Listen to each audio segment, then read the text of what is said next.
বেআইনি নির্মাণ আর সেই বেআইনি নির্মাণের প্রতিবাদ করায় মারধরের অভিযোগ উঠছে। এবার ব্যারাকপুরে প্রতিবাদীকে মারধরের অভিযোগ। অরুণ আমাদের প্রতিনিধি রয়েছেন আমাদের সঙ্গে। অরুণ, ঠিক কি ঘটেছে? পুরসভাই বা কি বলছে এই বেআইনি নির্মাণ নিয়ে? কেন মারধর করা হলো?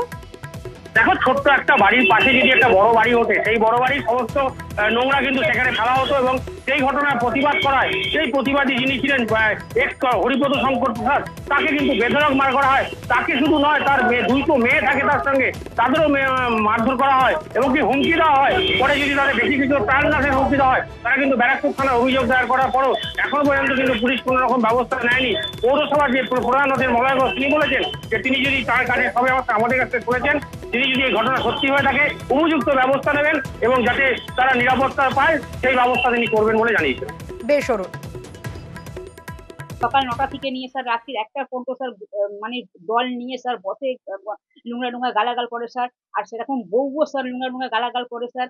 এরকম তনু সাহা আর সঙ্গীতা সাহাকে কে স্যার সমাজ প্রেমিক বানিয়েছে স্যার। আতঙ্ক থাকতে স্যার, কখন হামলা করবে, কখন ঝগড়া করবে, কখন এ করবে স্যার। ও সবসময় স্যার আমাদের ধমকি দিচ্ছে স্যার।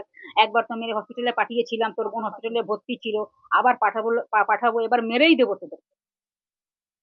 আমাদের পৌরসভায় যদি কেউ কমপ্লেন করে থাকে বেআইনি নির্মাণের, পৌরসভায় যথোপযুক্ত ব্যবস্থা নেবে। বেআইনি নির্মাণের জন্য যা আইনত বিধান আছে সেই অনুযায়ী ব্যবস্থা নিয়ে আমরা, এক্ষেত্রে উনি কমপ্লেন করুন, আমরা সঙ্গে সঙ্গে ব্যবস্থা নিয়ে নেব।